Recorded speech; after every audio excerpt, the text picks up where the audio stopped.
حدوداً 1 ماه پیش خانم تماس گرفت تا ظاهراً تو خونه داشته آشپزی میکرده، به چه 5-6 سالش میرسه گاز دیگه خودشی یا داغ جوش دست میکنه و میکشه سمت خودش و وارد میشه از بالای بینی تا پایین، آبجوش میسوزه و یه مقدار آبجوش هم وارد گلو شده دیگه میسوزه، نیاز به پیوند ریه داشته. دکتر بهش میگه 170 میلیون هزینه‌شه و بیچاره هم پول نداشته.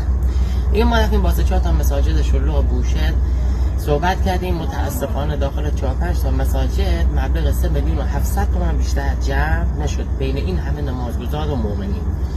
مجبور شدیم بریم سمت کافه‌ها، 5-6 تا کافه‌ها رفتیم صحبت کردیم، بهشون گفتیم بابا وضعیت از این بیچاره‌ها نیاز دارن، درآمد و هزینه یه شب مزه و سفره عراقیتون آقا به ما بدین تا ما کمک کنیم. از 5 تا کافه حدود 6-7 میلیون جمع شد که ما تقدیم کردیم به عیسی. گفتم خدایا تو مساجد بین این همه مؤمن و نمازگزار 3 میلیون و 700 بین عرق خدا 6-7 میلیون جمع شد. گفتم خدایا اینا دعا میکنم براشون بارون ببار، این عرق خدا هم مو براشون دعا میکنم که ای خدا سفرهشون پر برکت بکن تا پول گیرشون بیاد بتونن کمک مستضعفین و بدبختا و فقیرا بکنن.